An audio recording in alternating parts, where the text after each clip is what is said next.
Mumbai Indians और Lucknow super giants के बीच का वो विस्फोटक मैच, जिसने सिर्फ मैदान पर ही नहीं बल्कि ड्रेसिंग रूम के अंदर भी भूचाल ला दिया। आज के इस विश्लेषण में हम इसी पूरे ड्रामे की तह तक जाएंगे और समझेंगे कि आखिर पर्दे के पीछे चल क्या रहा था। चलिए सीधे मुद्दे पर आते हैं और इस मैच के सबसे बड़े रहस्य को सुलझाते हैं। एक ऐसी टीम जो अब तक लगातार संघर्ष कर रही थी, वो अचानक से पलक झपकते ही चैंपियन की तरह कैसे खेलने लगी, वो भी तब जब उनका कप्तान ही मैदान से गायब था। कप्तानी का ड्रामा।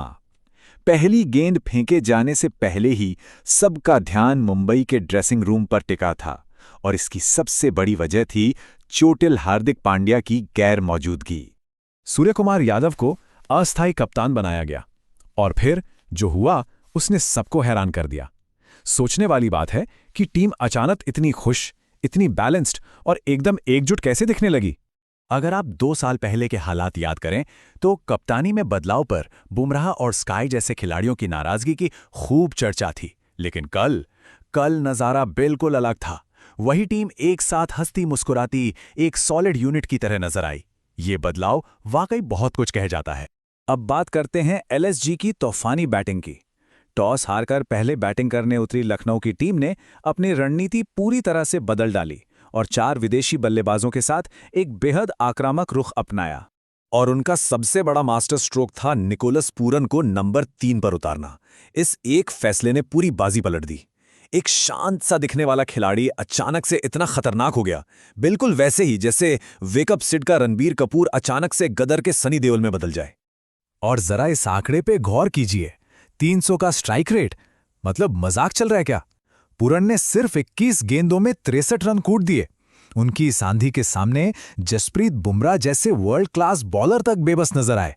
उधर मिशेल मार्श ने भी 25 गेंदों में 44 रन जड़ दिए। नतीजा ये हुआ कि लखनऊ इस पूरे सीजन में सबसे तेज गति से रन बना रहा था।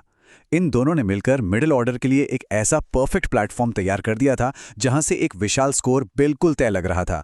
लेकिन फिर आता है मैच का टर्निंग पॉइंट। जब लग रहा था कि एक ऐतिहासिक स्कोर बनेगा, तभी हवा का रुख पूरी तरह से बदल गया। असली कहानी यहां छिपी है। पूरन के आउट होते ही लखनऊ की पारी पर जैसे ब्रेक लग गया। सोचिए, टी20 मैच में लगातार 4 ओवरों का ऐसा सूखा जहां एक भी बाउंड्री नहीं लगी। जो टीम आराम से 260 के पार जाते दिख रही थी, वो महज 228 रनों पर ही हाफ गई। ऋषभ पंत के लिए जो शानदार बेस तैयार किया गया था, वो पूरी तरह से बर्बाद हो गया।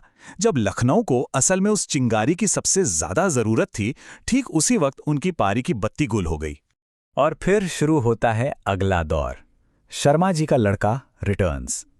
इस लक्ष्य तक पहुंचने के लिए मुंबई को अपने आईपीएल इतिहास का सबसे बड़ा सफल रन चेज करना था। मैदान पर रोहित शर्मा उतरे और भाई साहब, उनके तेवर ही अलग थे। ऐसा लग रहा था कि वो सिर्फ बैटिंग नहीं कर रहे हैं, बल्कि वो ठुकरा के मेरा प्यार मेरा इंतकाम देखेगी वाला मोड ऑन करके आए हैं।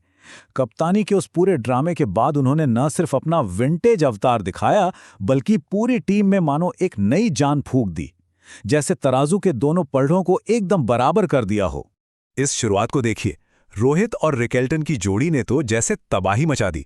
उन्होंने इस सीजन के सबसे खतरनाक माने जाने वाले पेस अटैक को पूरी तरह से धोकर रख दिया। सोचिए, सिर्फ 11 ओवरों में 143 रनों की अविश्वसनीय ओपनिंग पार्टनरशिप। मोहसिन खान और मोहम्मद शमी जैसे इंटरनेशनल लेवल के बॉलर्स की ऐसी कुटाई हुई जैसे मोहल्ले का कोई गली क्रिकेट चल रहा हो। इन दोनों ही बॉलर्स ने अपने 4 ओवरों में 50-50 से ज्यादा रन लुटा दिए। इस पूरे तूफान में बस एक ही कसक रह गई कि रोहित अपना वो शानदार शतक पूरा नहीं कर पाए। प्लेऑफ के समीकरण।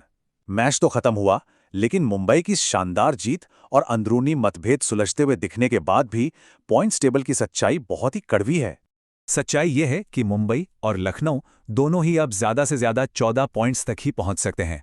इसका सीधा सा मतलब यह हुआ कि कोई भी टीम अब सिर्फ अपने दम पर प्लेऑफ में नहीं जा सकती। दोनों को ही अब दूसरों के नतीजों पर निर्भर रहना होगा।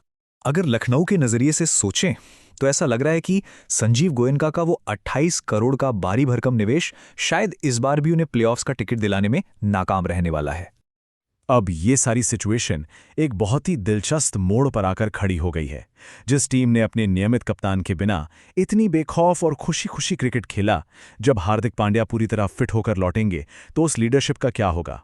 क्या पुरानी व्यवस्था फिर से लागू होगी या फिर दीवार पर लिखी इबारत कुछ और ही इशारा कर रही है? ये सोचने वाली बात है। आज के इस विश्लेषण में हमारे साथ जुड़ने के लिए बहुत बहुत शुक्रिया।